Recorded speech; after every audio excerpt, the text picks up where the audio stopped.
दोस्तों स्वागत है आपका बिहार न्यूज में। दोस्तों मैं हूं फिरदौस गनी और आप देख रहे हैं केडीवी लाइव। दोस्तों आज हो चुका है 2 दिसंबर 2022। तो आज की बिहार की टॉप न्यूज लेकर आए हैं आपके लिए। दोस्तों वीडियो शुरू करने से पहले आपको बता दूं कि अगर आप नए आए हैं इस चैनल पर तो फिर चैनल को सब्सक्राइब करके बेल आइकन को प्रेस कर दीजिए।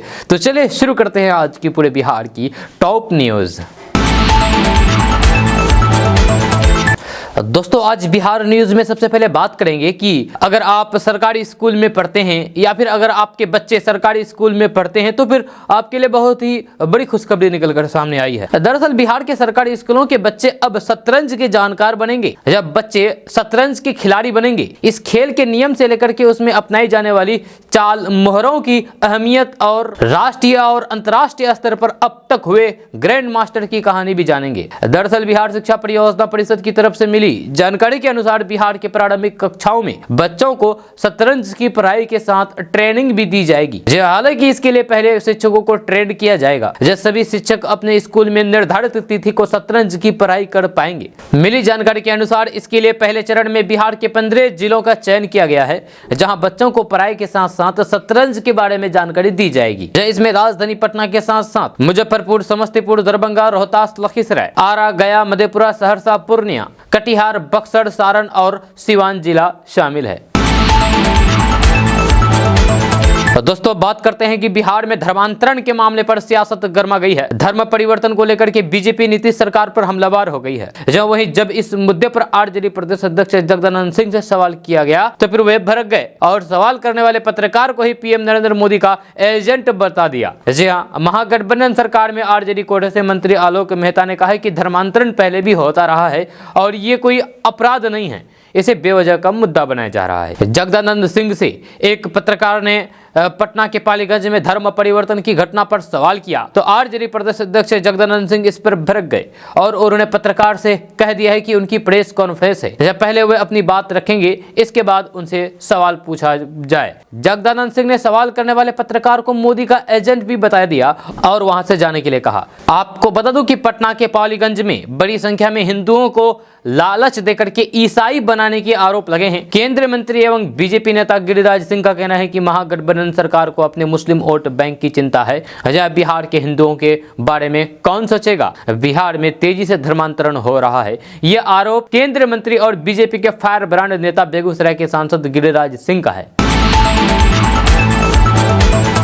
दोस्तों बात करते हैं कि बिहार में हजारों दवा दुकानों के बंद होने का खतरा है। ये वैसी दवा दुकानें हैं जिन्होंने फर्जी फार्मासिस्ट का नाम देकर के दवा बेचने का लाइसेंस ले लिया है। दरअसल फार्मासिस्ट की डिग्री वाले को दवा दुकान चलाने का लाइसेंस मिल सकता है, लेकिन बिहार में बड़े पैमाने पर फर्जी फार्मासिस्टों के नाम पर लाइसेंस लेकर के दवा दुकानें चलाई जा रही है। जब बुधवार को बिहार में फर्जी फार्मासिस्टों के मामले में सुप्रीम कोर्ट ने बिहार सरकार को जमकर के फटकार लगाई है। सुप्रीम कोर्ट ने कहा है कि बिहार सरकार को नागरिकों की जिंदगी से खिलवाड़ करने की इजाजत नहीं दी जा सकती है। दरअसल सुप्रीम कोर्ट में याचिका दायर की गई थी कि बिहार में फर्जी फार्मासिस्ट अस्पताल और मेडिकल स्टोर चल रहे हैं। यह सरकार को यह पता है, लेकिन कोई कार्रवाई नहीं की जा रही है। याचिका पर सुनवाई करते हुए जस्टिस एम.आर. शाह और एम.एम. सुरेंद्र की बेंच ने कहा है कि बिहार राज्य सरकार और बिहार फार्मेसी काउंसिल को नागरिकों के स्वास्थ्य और फिर जिंदगी के साथ खिलवाड़ करने की इजाजत नहीं दी जा सकती है। अगर फर्जी फार्मासिस्ट मेडिकल स्टोर या फिर अस्पताल चल रहे हैं तो फिर इसका कुप्रभाव नागरिकों के स्वास्थ्य पर पड़ना तय है।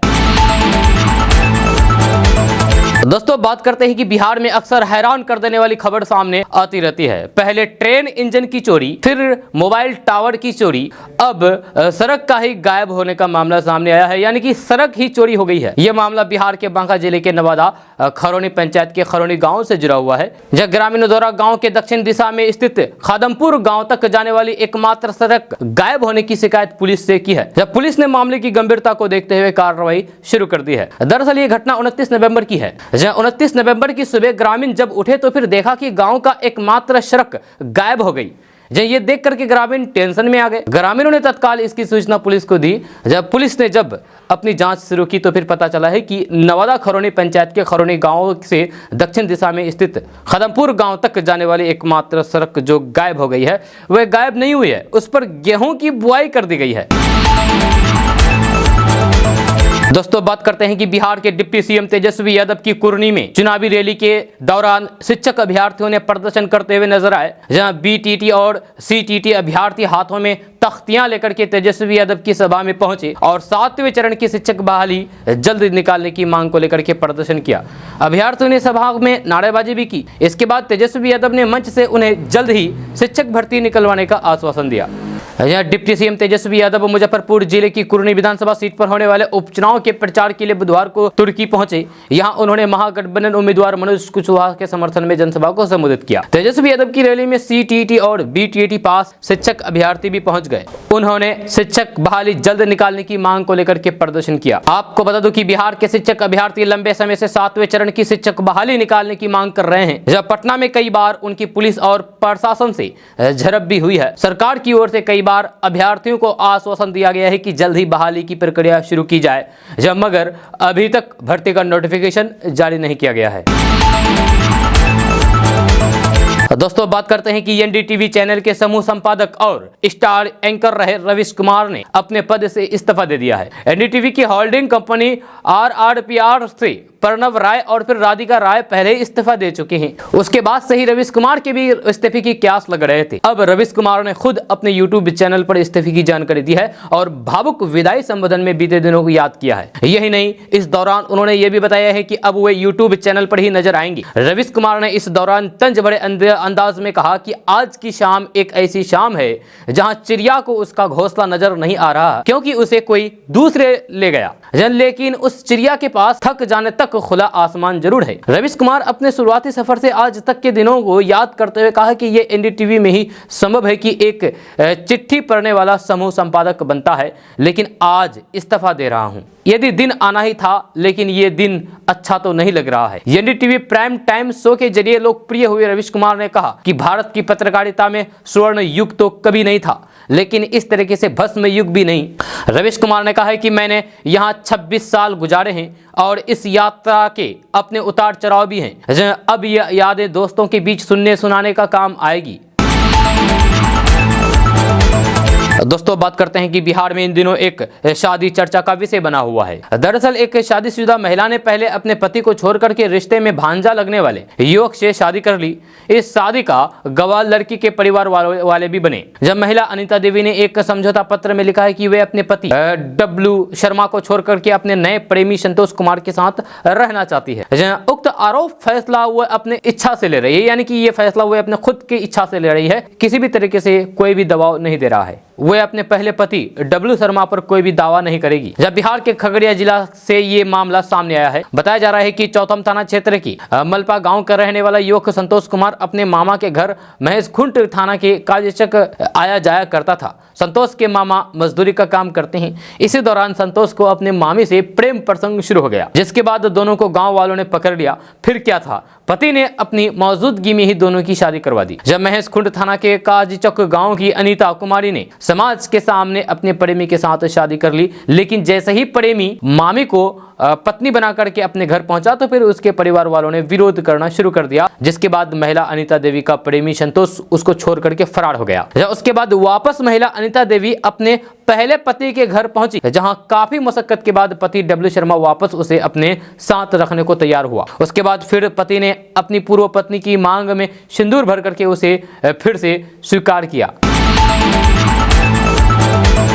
दोस्तों बात करते हैं कि कर्नाटक वक्फ बोर्ड ने राज्य में अपने खर्चे पर स्कूल और कॉलेज खोलने का ऐलान किया है। जी हां, दरअसल ये नया मामला कर्नाटक हिजाब विवाद से जुड़ा हुआ बताया जा रहा है। सामने आने वाली रिपोर्ट्स के मुताबिक राज्य में ऐसे स्कूल और कॉलेज खोले जाएंगे जहां मुस्लिम छात्रों को हिजाब पहनने की इजाजत होगी। आपको बता दूं कि कर्नाटक वक्फ बोर्ड के अध्यक्ष शफी सादी ने इस बारे में जानकारी दी है। उन्होंने कहा है कि वक्फ board self funded school college खोलने की योजना बना रहा है। इसके अलावा उन्होंने ये भी बताया है कि इन स्कूल कॉलेजों में हिजाब पहनने की पूरी आजादी होगी। आपको बता दूं कि जानकारी ये भी है कि कर्नाटक के मुख्यमंत्री बसवराज बोम्मई दिसंबर महीने के अंत तक हिजाब वाले शिक्षण संस्थानों को खोले जाने की आधिकारिक घोषणा कर सकते हैं। जहां दरअसल वक्फ बोर्ड ने ऐलान किया है कि मुस्लिमों की बढ़ती मांगों को देखते हुए शिक्षण संस्थान खोले जाएं, जहां महिलाओं के लिए 10 कॉलेज खोलने की घोषणा की गई है।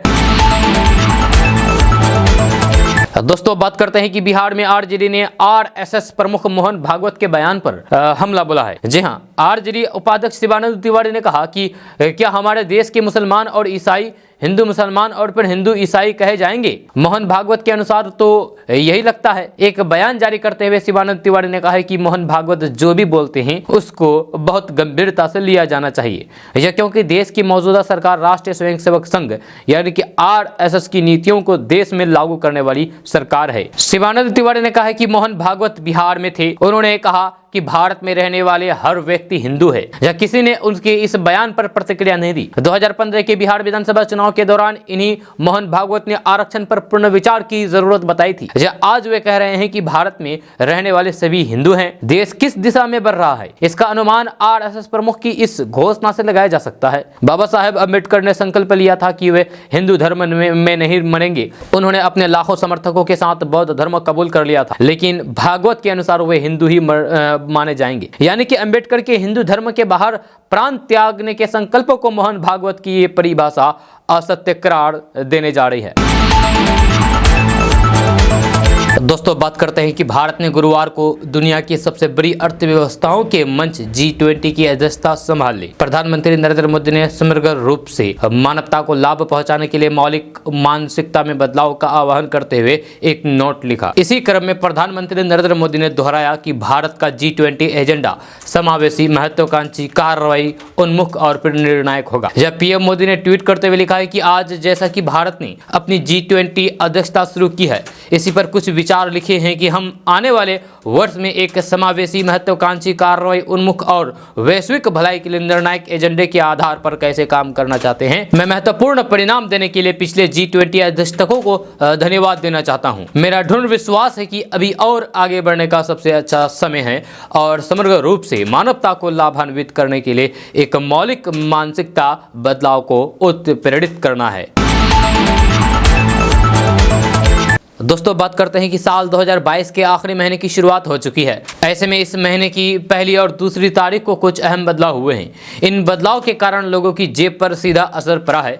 आज से एटीएम से कैश निकालने के साथ ही कुछ डिजिटल रुपए लॉन्च होने जैसे कई अहम बदलाव होने जा रहा है। तो बात करते हैं कि 1 दिसंबर 2022 से रिजर्व बैंक ऑफ इंडिया यानी कि आरबीआई ने डिजिटल रुपया लॉन्च कर दिया है। इससे भारत में करेंसी को यूज करने के तरीके में कई अहम बदलाव आएंगे। ये फिलहाल अभी पायलट प्रोजेक्ट के रूप में लॉन्च किया गया है। 1 दिसंबर से एटीएम से कैश विड्रॉल करने के तरीके में भी बहुत ज्यादा बदलाव आ चुका है। देश के सार्वजनिक क्षेत्र की कुछ सबसे बड़े बैंक पीएनबी से कैश विड्रॉल करते वक्त आपके रजिस्टर्ड मोबाइल नंबर पर एक ओटीपी आएगा। इसे दर्ज करने के बाद ही आप कैश विड्रॉल कर पाएंगे। बैंक ने यह बदलाव फ्रॉड के मामले को कम करने के लिए शुरू किया है।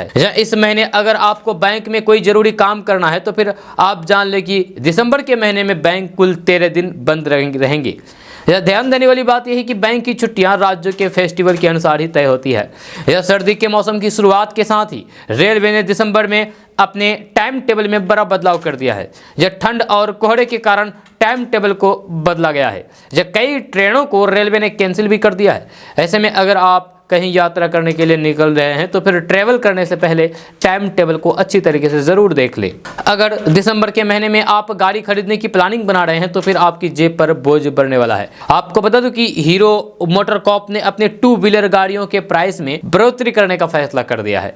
गाड़ियां 1500 रुपए तक इस महीने महंगी हो जाएगी। गाड़ियों के प्राइस में बढ़ोतरी का कारण यह है कि बीमा कंपनियों ने थर्ड पार्टी इंश्योरेंस के चार्ज को बढ़ा दिया है। तो ऐसे में अगर आप गाड़ी खरीदने के लिए जा रहे हैं, खास करके मोटरसाइकिल, तो फिर आपको 1500 रुपए अतिरिक्त चार्ज देने पड़ेंगे। यानी कि 1500 रुपए गाड़ी खरीदने के लिए ज्यादा देने होंगे।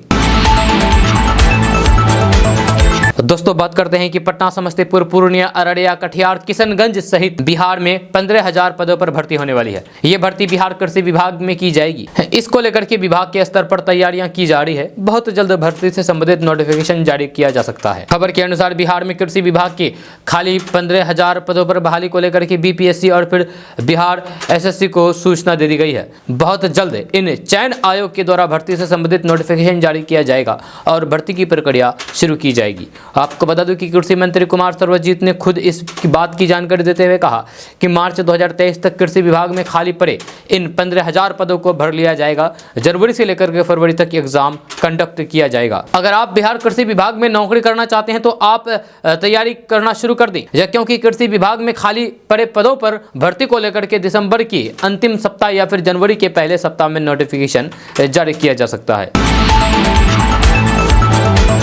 दोस्तों बात करते हैं कि पटना, नालंदा समेत पूरे बिहार में घर की छत पर सोलर प्लेट लगाने के लिए 65% की सब्सिडी दी जा रही है। जब पहले आओ पहले पाओ के आधार पर SBPDCL एवं 2MW कर्मस के आवेदनों को चिन्हित करते हुए इनके अभिष्ठान के लिए कार्रवाई प्रारंभ की जा चुकी है। खबर के अनुसार बिहार में अगर कोई व्यक्ति 3 kV का सोलर प्लांट अपने घर की छत पर लगाता है तो उसे 65% अनुदान दिया जाएगा। वहीं अगर कोई नागरिक 3 kV से ज्यादा का सोलर प्लांट लेता है तो उसे 45% अनुदान मिलेगा। आपको बता दूं कि बिहार में कोई नागरिक बिहार की नॉर्थ और साउथ बिहार में से किसी भी कंपनी से सोलर प्लांट लगाने के लिए आवेदन कर सकता है। या इन कंपनी के जरिए अब आप सोलर पैनल खरीदते हैं तो फिर उसके बाद कंपनी के लोग ही आपके घर आकर के सोलर पैनल को इंस्टॉल करेंगे। वहीं 5 साल तक आपके सोलर पैनल में कोई भी खराबी आती है तो फिर कंपनी के लोग आकर के फ्री में उसे ठीक करेंगे। अधिक जानकारी के लिए आप www.solarrooftop.gov.in पर जाकर के विजिट कर सकते हैं और वहां पर जाकर के आप शिकायत कर सकते हैं और जानकारी वहां से प्राप्त कर सकते हैं। दोस्तों बात करते हैं कि बिहार में कार बाइक चलाने वाले लोगों के लिए बड़ी खबर सामने आ रही है। ताजा रिपोर्ट्स के मुताबिक तेल कंपनियों ने बिहार के पटना, भागलपुर, बेगूसराय, नालंदा, मुंगेर, पूर्णिया, गया में पेट्रोल डीजल का रेट जारी कर दिया है। आज इसी नए रेट पर यहां पर पेट्रोल डीजल की बिक्री की जाएगी। खबर के अनुसार तेल कंपनियां हर दिन सुबह के समय अपने आधिकारिक वेबसाइट पोर्टल पर पेट्रोल डीजल का नया रेट जारी करती है। यह रेट इंटरनेशनल मार्केट में चल रहे कच्चे तेल की कीमतों के तहत जारी की जाती है, जिसके कारण हर दिन इसके दाम में बदलाव होते हैं। आपको बता दूं कि आज यानी कि 2 दिसंबर को बिहार के कुछ जिलों में पेट्रोल डीजल की कीमतों में तेजी देखने को मिली है, जबकि बिहार के कई जिलों में आज पेट्रोल डीजल की कीमतों में कोई भी कमी आई है। इसीलिए जल्द से जल्द पेट्रोल डीजल का रेट आप चेक कर लें। दोस्तों बात करते हैं कि बिहार में रहने वाले लोगों के लिए बड़ी खबर सामने आ रही है। ताजा रिपोर्ट्स के मुताबिक पिछले 24 घंटे के अंदर बिहार के पूर्णिया, भागलपुर, नालंदा समेत 15 जिलों के तापमान में गिरावट आई है, जिसके कारण बिहार के इन जिलों में ठंड बढ़ने की संभावना है। खबर के अनुसार बिहार के पूर्णिया, भागलपुर, नालंदा, सारण, अररिया, किशनगंज, कटिहार, सबौर, बांका, सहरसा, सुपौल, नवादा, गया, औरंगाबाद, रोहतास, मुजफ्फरपुर, पूर्वी चंपारण और सीवान जिले के न्यूनतम तापमान में गिरावट दर्ज की गई है, जिससे यहां ठंड बढ़ने के आसार हैं। आपको बता दूं कि बिहार के अलग अलग शहरों में फिलहाल न्यूनतम तापमान 9 से 14 डिग्री के बीच है, लेकिन अगले 72 घंटे के तापमान में 2 से 4 डिग्री तक की गिरावट दर्ज की जा सकती है, जिससे बिहार में ठंड के साथ साथ कनकनी बढ़ेगी। जब मौसम वैज्ञानिकों की माने तो पहाड़ी इलाकों में बर्फबारी शुरू हो गई है, जिसका असर उत्तर भारत के इलाकों में देखने को मिलेगा। इसके प्रभाव से पूरे बिहार में ठंड का असर और भी अधिक होने के आसार हैं, इसीलिए लोगों को ठंड से सावधान रहना चाहिए। दोस्तों बात करते हैं कि बिहार के पटना, बेगूसराय, सीवान, बक्सर, छपरा में वायु की गुणवत्ता खतरनाक हो गई है। ताजा रिपोर्ट्स के मुताबिक बिहार के इन 5 शहरों में वायु गुणवत्ता सूचकांक 400 के पार चला गया है, जो कि इंसान के स्वास्थ्य के लिए बेहद खराब है। यह खबर के अनुसार वायु में यानी कि हवा में धूल कण की मात्रा अधिक होने से बिहार के इन शहरों में सांस लेना भी मुश्किल हो रहा है। राजधानी पटना के समनपुरा में AQI बुधवार को 409 दर्ज किया गया, जबकि तारामंडल के पास AQI 387 रिकॉर्ड किया गया है। आपको बता दूं कि जब किसी इलाके में AQI 100 से ज्यादा हो जाता है तो फिर उस इलाके की हवा को सांस लेने के लिए उपयुक्त नहीं माना जाता है। लेकिन बिहार के इन शहरों में AQI लेवल यानी कि हवा का लेवल आसमान छू रहा है, जो कि इंसान के लिए चिंताजनक है। जानकारों की माने तो बिहार में के इन शहरों में प्रदूषण का लेवल जिस तरीके से बढ़ रहा है, इससे लोगों को सांस से संबंधित परेशानियां हो सकती है। इसीलिए घर से निकलने से पहले लोगों को मास्क लगानी चाहिए ताकि वायु प्रदूषण से बचाया जा सके। दोस्तों बात करते हैं कि ठंड के इस मौसम में बहुत से लोग बिहार के नालंदा, राजगीर घूमने आते हैं, लेकिन कई लोगों को इसके बारे में जानकारी नहीं होती है कि राजगीर में घूमने के लिए सबसे बेहतरीन स्थल कौन सा है। अभी इसी विषय में जानने की कोशिश करेंगे राजगीर के 5 सबसे बेहतरीन जगहों के बारे में, जहां आप अपने दोस्त या फिर परिवार के साथ घूम सकते हैं। जहाँ बिहार के नालंदा राजगीर में घूमने के लिए 5 बेहतरीन जगह हैं। नेचर सफारी राजगीर, जी हाँ, आपको बता दूं कि राजगीर प्राकृतिक सौंदर्य से परिपूर्ण है। आप यहाँ के नेचर सफारी का आनंद उठा सकते हैं। दूर दूर से लोग राजगीर में नेचर सफारी का लुत्फ उठाने आते हैं। उसके बाद बात करते हैं राजगीर कुंड के बारे में। ठंड के इस मौसम में बहुत से लोग राजगीर कुंड में स्नान करने आते हैं। ये एक गर्म पानी का कुंड है। यहाँ हर साल मकर संक्रांति के दौरान स्नान करने के लिए श्रद्धालुओं की का भीड़ लगती है। अब बात करते हैं राजगीर जू सफारी के बारे में। तो आपको बता दूं कि राजगीर में 177 करोड़ के बजट जू सफारी का निर्माण किया गया है। यहाँ बाघ, भालू, तेंदुआ, शेर और हिरण को रखा गया है। जहाँ आप चाहे तो यहाँ जू सफारी का आनंद उठा सकते हैं। उसके बाद बात करते हैं स्काई वॉक ब्रिज। तो राजगीर में लोगों को स्काई वॉक ब्रिज सबसे ज्यादा आकर्षित करता है। चीन के हांगकांग इलाके में निर्मित 120 मीटर ऊंचाई पर बने ग्लास ब्रिज के तर्ज पर यहाँ स्काई वॉक ब्रिज बनाया गया है। अब बात करते हैं शांति स्तूप राजगीर। तो नालंदा के राजगीर में स्थित शांति स्तूप काफी मनोरम है। यहाँ आने वाले पर पर्यटन को आत्मिक शांति का एहसास होता है। गौतम बुद्ध की 26वीं जयंती पर शांति स्तूप का निर्माण 1978 में करवाया गया था। यहाँ देश विदेश से लोग आते हैं। दोस्तों बात करते हैं कि बिहार के पटना, सिवान, दरभंगा, पूर्णिया समेत सभी जिलों में जमीन का केवला आप फ्री में निकाल सकते हैं, क्योंकि राजस्व एवं भूमि सुधार विभाग ने जमीन के केवला पेपर को ऑनलाइन पोर्टल पर उपलब्ध करा दिया है, जहां से आप जमीन के केवला को डाउनलोड कर सकते हैं। खबर के अनुसार बिहार में जमीन सर्वे का काम चल रहा है। इस सर्वे के दौरान लोगों को जमीन के कागजातों की जरूरत पड़ रही है, लेकिन बहुत से लोगों के पास जमीन के कागज उपलब्ध नहीं है। ऐसे लोग ऑनलाइन के द्वारा जमीन के कागजात निकाल सकते हैं। वहीं अगर किसी व्यक्ति के जमीन का पुराने कागजात दस्तावेज खो जाते हैं तो फिर ऐसी स्थिति में आप इस पोर्टल के माध्यम से जमीन के कागजात को डाउनलोड करके उसका प्रिंट निकाल सकते हैं। इसके लिए कहीं भी जाने की कोई ज़रूरत नहीं होगी। दोस्तों बात करते हैं कि बिहार में रहने वाले लोगों के लिए बड़ी खबर सामने आ रही है। ताजा रिपोर्ट्स के मुताबिक पटना, पूर्णिया, भागलपुर सहित बिहार में नगर निकाय चुनाव की घोषणा कर दी गई है। इसको लेकर के दिशा निर्देश जारी कर दिया गया है। खबर के अनुसार बिहार में इस बार नगर निकाय चुनाव 2 चरणों में आयोजित किया जाएगा। इसको लेकर के राज्य निर्वाचन आयोग के द्वारा आदेश जारी कर दिया गया है, ताकि इसके बारे में सभी लोगों को सही जानकारी मिल सके। आपको बता दो कि बिहार में 18 दिसंबर को पहले चरण का मतदान होगा। वहीं 2 दिन बाद यानी कि 20 दिसंबर को मतगणना की जाएगी। इसके बाद दूसरे चरण के लिए बिहार में 28 दिसंबर को वोटिंग होगी, जबकि मतगणना 30 दिसंबर को होगी। दरअसल इससे पहले अति पिछड़ा आयोग द्वारा डेडिकेटेड कमीशन बनाने को लेकर के चुनाव पर रोक लगा दी गई थी, लेकिन अब एक बार फिर से चुनाव की घोषणा कर दी गई है। वहीं जिन प्रत्याशियों ने अपना नॉमिनेशन कर लिया था, उसी के आधार पर आगे ये चुनाव कराया जाएगा। दोस्तों बात करते हैं कि ठंड का मौसम शुरू हो गया है। इस मौसम में लोग ठंड से बचने के लिए कई तरह की चीजों का सेवन करते हैं, ताकि उनका शरीर गर्म रह सके। जी हाँ, अभी इसी विषय में जानने की कोशिश करेंगे कुछ ऐसी चीजों के बारे में जिन चीजों का सेवन करके आप ठंड से बचने के लिए कर सकते हैं। इससे स्वास्थ्य बेहतर रहेगा और शरीर को अंदरूनी गर्म मिलेगी। ठंड से बचने के लिए जिन चीजों का सेवन करना है वो है अदरक का सेवन। जी हाँ, ठंड के इस मौसम में अदरक का सेवन हेल्थ के लिए लाभकारी माना जाता है। इसमें एंटीऑक्सीडेंट और फिर एंटी इंफ्लामेटरी गुण होते हैं, जो पाचन को बेहतर रखते हैं। इससे इंसान के शरीर को अंदरूनी गर्मी मिलती है। उसके बाद बात करते हैं गर्म दूध का सेवन। तो ठंड से बचने के लिए आप रात में सोते समय गर्म दूध का सेवन कर सकते हैं। दूध में कई तरह के विटामिन और मिनरल्स पाए जाते हैं, जो शरीर को ताकत प्रदान करते हैं। इससे इंसान की शारीरिक और फिर मानसिक स्थिति बेहतर रहती है। उसके बाद बात करते हैं अंडा का सेवन। तो ठंड के मौसम में अंडा का सेवन बहुत लाभकारी माना जाता है। इससे इंसान को भरपूर मात्रा में प्रोटीन मिलती है। साथ ही साथ अंडा इंसान के शरीर को अंदरूनी गर्मी प्रदान करती है। इसीलिए ठंड के मौसम में आप अंडा का सेवन कर सकते हैं। दोस्तों बात करते हैं कि बिहार के पटना, नालंदा, बक्सर समेत 28 जिलों के शिक्षकों के लिए बड़ी खबर सामने आ रही है। ताजा रिपोर्ट्स के मुताबिक इन शिक्षकों को समय पर वेतन का भुगतान किया जाएगा। इसके लिए इन्हें भारतीय स्टेट बैंक में अकाउंट खोलने के निर्देश दिए गए हैं। खबर के अनुसार बिहार के सभी जिलों में मौजूद सभी शिक्षकों के वेतन भुगतान सिर्फ भारतीय स्टेट बैंक से ही किया जाएगा। इसको लेकर के आदेश जारी कर दिया गया है। साथ ही साथ शिक्षकों को भारतीय स्टेट बैंक में अकाउंट खुलवाने को कहा गया है।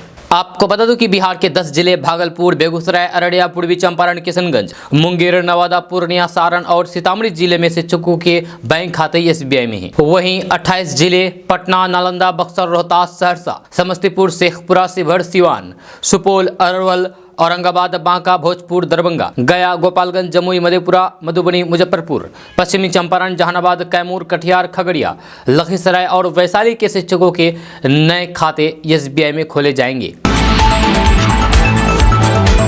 दोस्तों बात करते हैं कि पटना, पूर्णिया, किशनगंज, अररिया, कटिहार, भागलपुर समेत पूरे बिहार में आंगनबाड़ी की बहाली को लेकर के बड़ी खबर सामने आ रही है। ताजा रिपोर्ट्स के मुताबिक नीतीश कैबिनेट की बैठक में आंगनबाड़ी के पदों पर भर्ती को लेकर के आंगनबाड़ी सेविका, सहायिका चयन मार्गदर्शिका 2022 की मंजूरी दे दी गई है। खबर के अनुसार बिहार में आंगनबाड़ी सेविका, सहायिका की बहाली में लगातार आ रही शिकायतों को देखते हुए सरकार ने इस नई नियमावली को मंजूरी दे दी है। इसके तहत ही बिहार में आंगनबाड़ी सेविका और फिर सहायिका की भर्ती की जाएगी। आपको बता दूं कि नई व्यवस्था के तहत बिहार में अब आंगनबाड़ी सहायिका बनने की न्यूनतम योग्यता 8वीं की जगह मैट्रिक पास होगी। वहीं आंगनबाड़ी सेविका बनने की न्यूनतम योग्यता मैट्रिक की जगह इंटरमीडिएट पास होना अनिवार्य होगा। जब वहीं इन दोनों पदों पर मेरिट के आधार पर चयन किया जाएगा। जिनके पास ज्यादा योग्यता होगी उन्हें पहले चयन किया जाएगा। साथ ही साथ चयन के लिए न्यूनतम आयु सीमा 18 साल और अधिकतम आयु सीमा 35 साल होगी। वहीं 65 साल तक वो काम कर सकेंगे। दोस्तों बात करते हैं कि बिहार में कुरनी उपचुनाव को लेकर के सरगर्मियां तेज हो गई है। यहां 5 दिसंबर को चुनाव होंगे, वहीं 8 दिसंबर को मतों की गिनती कराई जाएगी। इसी बीच खबर सामने आ रही है कि मुख्यमंत्री नीतीश कुमार 2 दिसंबर को कुरनी में चुनाव प्रचार करने जाएंगे। इसके साथ साथ मीडिया में चल रही रिपोर्ट्स के अनुसार 3 दिसंबर को प्रचार प्रसार खत्म होगा। इसी दिन चिराग पासवान भी कुरनी में बीजेपी उम्मीदवार के लिए वोट मांगने जाएंगे, यानी कि आज। दूसरी ओर बिहार के डिप्टी सीएम तेजस्वी यादव चुनावी सभा को संबोधित करने कुरनी पहुंचे थे। इस दौरान उन्होंने जनता से भावुक अपील करते हुए कहा कि इन दिनों मेरे पिताजी बीमार चल रहे हैं। 5 दिसंबर को उनका ऑपरेशन होना है। 3 दिसंबर को चुनाव प्रचार का अंतिम दिन है। मैं उस दिन आपके बीच नहीं आ पाऊंगा। सिंगापुर जा रहा हूं। 5 तारीख को लालू यादव का ऑपरेशन होना है। ऑपरेशन के बाद जब लालू जी होश में आएंगे तो सबसे पहले मुझसे पूछेंगे कि बताओ कुरनी में क्या हुआ। इसलिए आप लोग अच्छे तरीके से समझ लीजिए कि कुरनी में कोई नेता नहीं बल्कि आप लोग चुनाव लड़ रहे हैं। दोस्तों बात करते हैं कि बिहार में निकाय चुनाव की तारीखों का ऐलान हो चुका है। राज्य निर्वाचन आयोग ने चुनाव का शेड्यूल जारी कर दिया है। इसके बाद पहले चरण के लिए 18 दिसंबर जबकि दूसरे चरण के लिए 28 दिसंबर को वोट डाले जाएंगे। वोटों की गिनती 20 और 30 दिसंबर को होगी। चुनाव की तारीखों के ऐलान के बाद इस पर फिर सियासत चालू है। जब बीजेपी ने कहा है कि बिहार में होने वाले निकाय चुनाव पर फिर गरन लग सकता है। बीजेपी नेता सुशील कुमार मोदी ने कहा कि बिहार सरकार ने सुप्रीम कोर्ट के 28 नवंबर के आदेश की अवमानना करके जबरदस्ती और फिर जल्दबाजी में नगर निकाय चुनाव की तारीखों का ऐलान कर दिया है। बीजेपी नेता और पूर्व मुख्यमंत्री सुशील मोदी ने कहा कि सुप्रीम कोर्ट ने 28 नवंबर को निर्देश जारी कर दिया था कि बिहार सरकार ने जो आयोग गठित किया था उस पर रोक लगाई जाए। इसके बावजूद नीतीश सरकार चुनाव करा रही है। ये कोर्ट की अवमानना का मामला है। बीजेपी नेता सुशील कुमार मोदी ने कहा है कि अगर इस तरह से चुनाव कराया जाता है तो फिर ये भविष्य के लिए संकट का कारण बन सकता है और इस पर कभी भी रोक लगाई जा सकती है। नीतीश कुमार अपनी जिद की वजह से अति पिछड़ों का अपमानित कर रहे हैं। बिहार सरकार नगर निकाय चुनाव की किरकिरी करा रही है। जल्दबाजी में चुनाव की घोषणा करके जनता के साथ धोखा किया जा रहा है। उन्होंने एक के बाद एक कई ट्वीट करके सवाल उठाया है। दोस्तों बात करते हैं कि बिहार के मुख्यमंत्री नीतीश कुमार ने बिजली क्षेत्र के लिए एक बार फिर से 1 नेशन 1 टैरिफ की मांग करते हुए कहा कि केंद्र सरकार को समझना होगा कि जब पूरा देश एक है और विकास पूरे देश का होना है, जब देश के हर नागरिक और फिर हर इलाके के कल्याण का काम करना है तो फर्क क्यों रखा जाता है। एक समारोह को संबोधित करते हुए नीतीश कुमार ने कहा कि हम लोग बिजली को लेकर के बहुत काम कर रहे हैं। पूरा देश एक है और विकास पूरे देश का होना है। देश के हर नागरिक के कल्याण का काम करना है, हर इलाके के कल्याण का काम करना है, तो फिर फर्क क्यों रखा जाता है। केंद्र सरकार को इसे समझना होगा। हम लोगों ने कहा कि बिजली में 1 नेशन 1 टैरिफ होना चाहिए। पूरे देश के लिए एक ही तरह का टैरिफ होना चाहिए। दोस्तों बात करते हैं कि बिहार में इन दिनों शादी के सीजन में रोजाना कई जोड़े परिणय सूत्र में बंध रहे हैं, लेकिन कई मौके पर ऐसी भी चीजें देखने को मिल रही है जो शादी में बाधा बन जा रही है। जी हां, कुछ ऐसा ही मामला बिहार के खगड़िया जिले से सामने आया है, जहां जयमाला स्टेज पर दूल्हे को हकलाता देख करके दुल्हन बिदक गई। जब फिर क्या था, उसने शादी करने से इनकार कर दिया, जिसके बाद बारात बेरंग लौट गई। बारात को लौटाने वाली दुल्हन छोटी कुमारी का कहना है कि जैसे ही शादी से पहले जयमाला के लिए स्टेज पर दूल्हा हितेश आया, उसके बाद वह हकला करके बोलने लगा। उसी समय मुझे समझ में आया है कि झूठ बोल करके मेरी शादी कराई जा रही है। फिर उसके बाद वह मंडप में कुछ भी करता तो फिर अपने भाई से पूछता था। मुझे समझ में आ गया है कि मेरा होने वाला पति मंदबुद्धि का है, जिसके बाद सिंदूर दान के समय में मैंने शादी करने से इनकार कर दिया।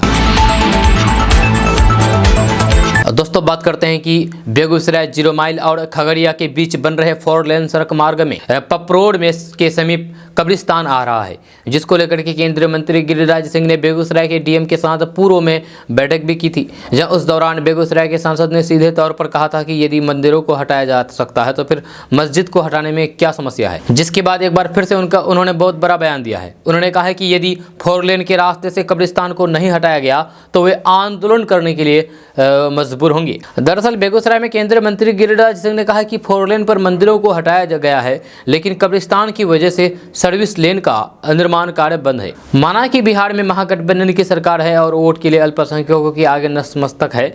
उन्होंने आगे कहा है कि जब मंदिरों को विस्थापित किया जा सकता है तो फिर इसको भी हटाना पड़ेगा, नहीं तो मैं धरना दूंगा। इसको लेकर के केंद्रीय मंत्री ने बिहार सरकार को 6 माह का समय दिया है। उन्होंने कहा है कि यदि 6 माह के अंदर कब्रिस्तान को हटा करके सर्विस लेन का निर्माण नहीं कराया गया तो फिर विरोध प्रदर्शन के साथ धरना देंगे। दोस्तों बात करते हैं कि बिहार में अजब गजब का मामला सामने आता है। जब बिहार में शराबबंदी है, यहाँ शराब पीना और फिर पिलाना दोनों अपराध है। इसके बाद भी बिहार में शराब से जुड़ी हुई मामले रोज सामने आते हैं। यह शराबबंदी के बाद भी यहाँ शराब की धड़ल्ले से बिक्री हो रही है। हद तो तब हो गई जब यहाँ थाने की हाजत में भी बैठ करके शराब पी जाने लगी। पटना के पालीगंज थाने की हाजत में बंद 5 कैदी शराब का जाम छलका रहे थे, वो भी चखने के साथ चट खारे लेकर। थाने में बंद कैदी के लिए ये सारी व्यवस्था वहां तैनात सिपाही कर रहा था। मजेदार बात ये थी कि हाजत में बंद जो कैदी जाम छलका रहा था उसे शराब पीने और फिर इससे जुड़े मामले में गिरफ्तार किया गया था। दोस्तों बात करते हैं कि बिहार में नगर निकाय चुनाव की घोषणा एक बार फिर से हो गई है। जब पहले चरण के लिए 18 दिसंबर और फिर दूसरे चरण के लिए 28 दिसंबर को चुनाव होंगे, जबकि नतीजे 30 दिसंबर को आएंगे। नीतीश कुमार की अगुवाई वाली सरकार ने भले ही निकाय चुनाव के लिए तारीखों का ऐलान कर दिया हो, लेकिन मामला एक बार फिर से कानूनी दांवपेच में फंस सकता है और शहरी निकाय चुनाव पर ग्रहण लग सकता है। बिहार में 2 चरणों में 224 शहरी निकाय चुनाव होने हैं, जहाँ इनमें 17 नगर निगम, 70 नगर परिषद और 137 नगर पंचायत के अध्यक्ष, उपाध्यक्ष और पार्षद की सीटों पर चुनाव होने हैं। निकाय चुनाव में राज्य के कुल 1,14,52,759 मतदाता हिस्सा लेंगे। सरकार ने अक्टूबर में निकाय चुनाव कराने की घोषणा की थी, लेकिन वोटिंग से एक सप्ताह पहले आरक्षण के चलते रोक लग गई थी। हालांकि अब दोबारा से नीतीश सरकार ने दिसंबर में 2 चरणों में निकाय चुनाव का ऐलान किया है। दोस्तों बात करते हैं कि कोरोना उपचुनाव का रन तेज हो गया है। सभी राजनीतिक दलों ने चुनाव प्रचार में पूरी ताकत झोंक दी है।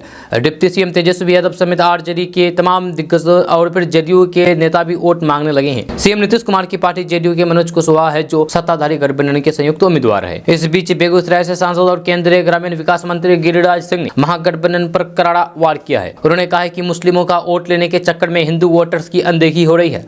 क्या राजनीतिक नजरिए से हिंदू अछूत हो गए हैं? साथ ही नीतीश सरकार की हर घर गंगा जल योजना पर तंज कसते हुए उन्होंने कहा कि शराबबंदी के नाम पर घर घर शराब पहुंचाई जा रही है। क्या 2 जिलों में गंगा जल पहुंचा देने से नीतीश कुमार अपने पापों का प्रायश्चित हो जाएगा? आपको बता दूं कि कुरनी विधानसभा के जातीय समीकरण की बात करें तो 3 लाख मतदाता वाले इस इलाके में सबसे ज्यादा 40,000 कुशवाहा जाति के वोटर हैं। वहीं दूसरे नंबर पर वैश्य समाज के करीब 33,000 मतदाता हैं। 25,000 वोटर्स के साथ तीसरे नंबर पर सहनी समाज के हैं, जहाँ वहीं यादव समाज के 23,000 वोटर्स हैं और मुस्लिम मतदाताओं की संख्या भी 22,000 के करीब है। ऐसे में मुस्लिमों की वोट बड़ा अंतर पैदा कर सकता है। यही वजह है कि हर सियासी दल ने जातीय समीकरण को ध्यान में रखते हुए अपने प्रत्याशी उतारे हैं। जेडीयू ने मनोज कुशवाहा को अपना प्रत्याशी बनाया है, तो वहीं बीजेपी ने केदार गुप्ता को एक बार फिर से अपना प्रत्याशी बनाया है। वीआईपी पार्टी से स्वर्ण समाज से नीलाप कुमार को प्रत्याशी के तौर पर उतारा गया है। वहीं एआईएमआईएम ने मुस्लिम प्रत्याशी मुर्तजा अंसारी को मैदान में उतारा है। महागठबंधन के लिए सबसे बड़ा खतरा ओवैसी की पार्टी एआईएमआईएम ही है, जो महागठबंधन का खेल बिगाड़ सकती है। यही कारण है कि मुस्लिम वोटर्स पर महागठबंधन की खास नजर है। दोस्तों बात करते हैं कि बिहार में खेलों की स्थिति भले ही बदहाल हो, लेकिन उसके बाद भी कुछ प्रतिभाएं अपनी मेहनत के से कामयाब हो रहे हैं। बिहार के इन्हीं खिलाड़ियों में एक और नाम शामिल हो गया है, वह है पाटलिपुत्र विश्वविद्यालय के छात्र आकाश का, जिसने श्रीलंका की राजधानी कोलंबो में संपन्न साउथ एशियन कराटे चैंपियनशिप को जीत लिया है। आकाश ने चैंपियनशिप के फाइनल मुकाबले में पाकिस्तान के कासिफ मोहम्मद को हरा करके स्वर्ण पदक जीता है, यानी कि गोल्ड मेडल जीता है।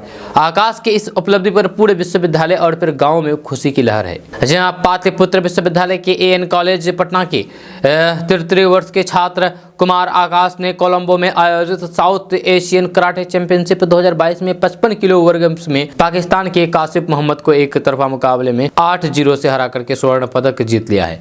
आकाश की इस उपलब्धि पर पूरे विश्वविद्यालय में हर्ष का माहौल है। दोस्तों आज का न्यूज़ बस यहाँ तक। कैसा लगा नीचे कमेंट बॉक्स में कमेंट करके जरूर बताइएगा। अगर आप नए आए हैं इस चैनल पर तो फिर चैनल को सब्सक्राइब करके बेल आइकन को प्रेस कर दीजिए और साथ में वीडियो को लाइक कर दीजिए, अपने दोस्तों के साथ शेयर भी कीजिए। तो चलिए दोस्तों फिर मिलते हैं नेक्स्ट वीडियो के साथ, तब तक के लिए जय हिंद जय बिहार।